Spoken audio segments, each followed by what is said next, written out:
नमस्कार दोस्तों, मैं हूं गौरव। चलिए देखते हैं दिल्ली की आज की सभी ताज़ा और बड़ी खबरें। रोजाना दिल्ली की बड़ी खबरों के लिए चैनल को सब्सक्राइब जरूर करें और इस वीडियो को लाइक जरूर करें, क्योंकि आपके लिए वीडियो बनाने में काफ़ी मेहनत करनी पड़ती है।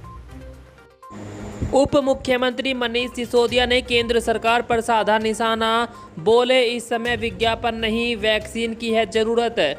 दिल्ली के डिप्टी सीएम मनीष सिसोदिया ने केंद्र सरकार के मुफ्त टीकाकरण अभियान पर हमला बोला। उन्होंने कहा कि आज से देश भर में मुफ्त टीकाकरण अभियान की घोषणा की गई, लेकिन दिल्ली को कोई वैक्सीन नहीं दी गई। जुलाई में भी केवल 15 लाख ही देने की बात कही है। उन्होंने कहा दिल्ली में 92 लाख युवा और 57 लाख लोग 45 वर्ष से ऊपर की आयु के हैं।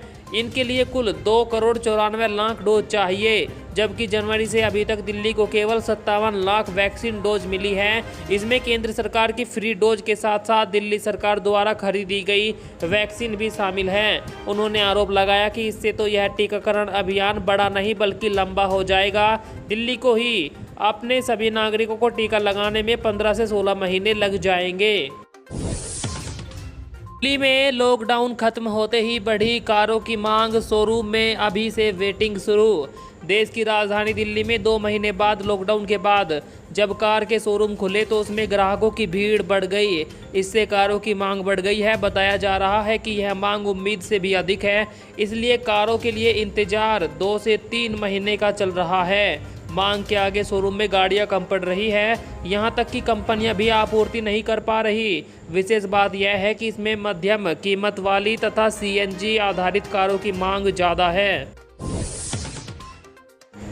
मेट्रो में बंदर घुसने के मामले में दिल्ली मेट्रो ने दी सफाई, कहा जानकारी मिलते ही अगले स्टेशन पर ट्रेन को कराया गया खाली।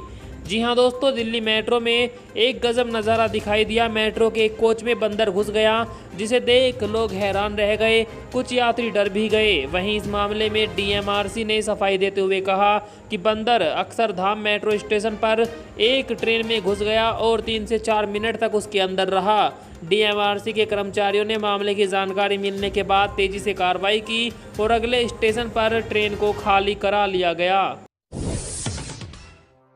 अनलॉक होते ही लापरवाह हुई दिल्ली, कोविड नियम तोड़ने के लिए सिर्फ 20 दिनों में पुलिस ने वसूले 7 करोड़ 15 लाख रुपए चालान के रूप में।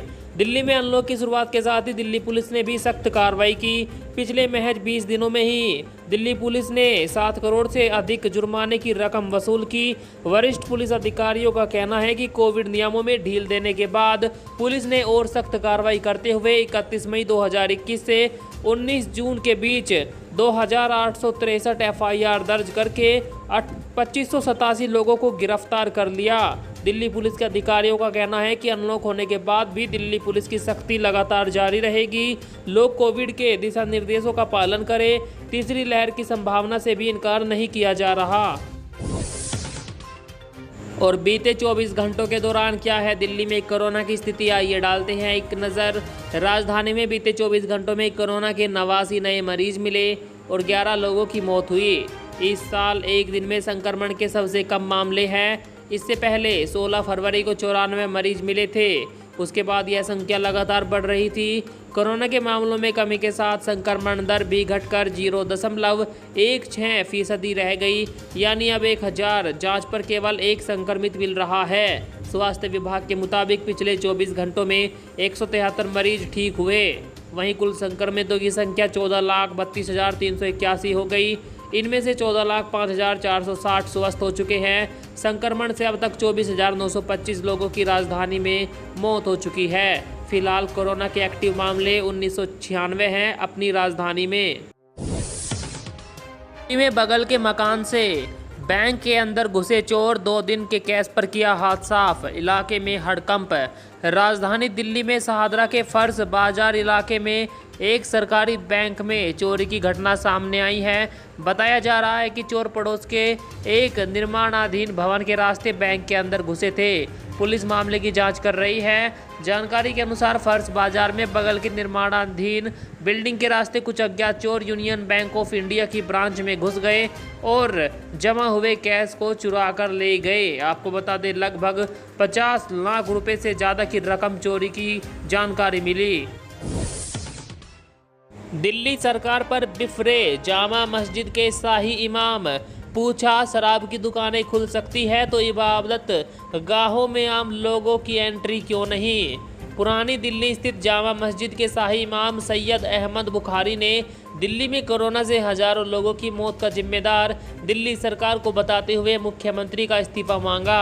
बुखारी इससे खासे नाराज है कि सरकार ने शराब की दुकानों को खोलने की इजाज़त तो दे दी, पर इबादत गाहों में लोगों के प्रवेश पर प्रतिबंध लगा रखा है। उन्होंने कहा, दिल्ली सरकार उन्हीं चीज़ों को खोल रही है जहां उसका फ़ायदा हो रहा है, इसीलिए सबसे पहले शराब की दुकानें खुलवा कर वहां भीड़ बढ़वा दी। भले ही इससे लोगों के घर तबाह हो रहे हो, पर इबादत गाहों में आम लोगों के प्रवेश पर मनाही है।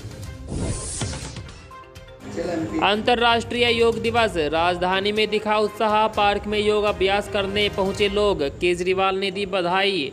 जी हां दोस्तों, 7वें अंतर्राष्ट्रीय योग दिवस के मौके पर देश के साथ साथ राजधानी के लोगों में भी उत्साह देखने को मिला। दिल्ली में पार्क खुलने पर बड़ी संख्या में लोग वहां घूमने और योग अभ्यास करने पहुंचे। इसके साथ ही एनसीआर में भी कई जगहों पर योग दिवस को लेकर उत्साह देखा गया। वहीं कुछ लोगों ने कोरोना के मौजूदा हालात को देखते हुए इस बार घरों के अंदर ही योग दिवस मनाया। वहीं दिल्ली पुलिस ने विभिन्न इकाइयों में तैनात अपने कर्मियों के लिए विशेष योग सत्र का आयोजन किया।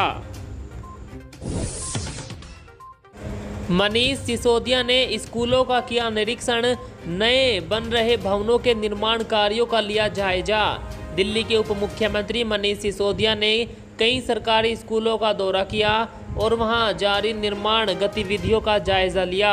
शिक्षा मंत्री मनीष सिसोदिया ने निर्माण गतिविधियों का जायजा लेने के लिए पूर्वी दिल्ली के 4 सरकारी स्कूलों SKV Kondli, GGSSS Kalyanpuri, government को एड स्कूल, IP एक्सटेंशन और गवर्नमेंट को एड सीनियर सेकेंडरी स्कूल प्रीत विहार का दौरा किया।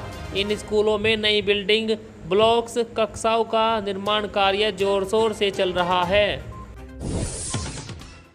ऑटो, ई रिक्शा, टैक्सी में नियमों का सख्ती से नहीं हो रहा पालन। अनलॉक 4 में भी ई रिक्शा, ऑटो या टैक्सी में सफ़र सहित तमाम छोटे सार्वजनिक परिवहन विकल्पों पर पहले की तरह छूट जारी रखने का निर्णय किया गया है, लेकिन कोरोना संक्रमण का प्रसार ना बढ़े इसके लिए सरकार की ओर से जारी हिदायतों का छोटे वाहनों में सख्ती से पालन नहीं किया जा रहा। इससे न केवल इनमें सफ़र करने वाले बल्कि मेट्रो बसों में भी एहतियातों का पालन करने वालों की मुश्किलें बढ़ सकती है। पर्यावरण की रक्षा के लिए दिल्ली में ज़रूरी है पुराने वाहनों पर पाबंदी।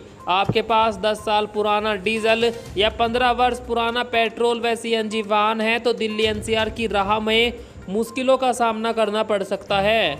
आपका वाहन जब्त हो सकता है या भारी भरकम जुर्माना भी भरना पड़ सकता है। बेशक केंद्र सरकार ने देश भर में वाहनों के पंजीकरण के मियाद 5 वर्ष बढ़ाने की घोषणा की, लेकिन दिल्ली में प्रदूषण की गंभीर स्थिति पर नेशनल ग्रीन ट्रिब्यूनल और सुप्रीम कोर्ट के आदेश के बाद पुराने वाहनों के इस्तेमाल पर छूट की उम्मीदें काफ़ी कम हैं। विशेषज्ञों का भी मानना है कि दिल्ली में प्रदूषण में कमी के लिए पुराने वाहनों पर प्रतिबंध जरूरी है। आपकी क्या राय है, कमेंट में लिखकर बताएं। दिल्ली मेट्रो अपने निर्माण साइट पर खोलेगा ज़्यादा से ज़्यादा वैक्सीन सेंटर, मजदूरों को होगा लाभ। कोविड महामारी की दूसरी लहर के दौरान तमाम बाधाओं के बावजूद दिल्ली मेट्रो रेल कॉरपोरेशन ने फेज 4 के तीनों कॉरिडोर पर निर्माण कार्य की रफ्तार पर ब्रेक नहीं लगने दिया। आगे भी ऐसा ही चलता रहे, इसके लिए ज़रूरी है कि मेट्रो के काम में लगे मजदूरों को वैक्सीन लगे।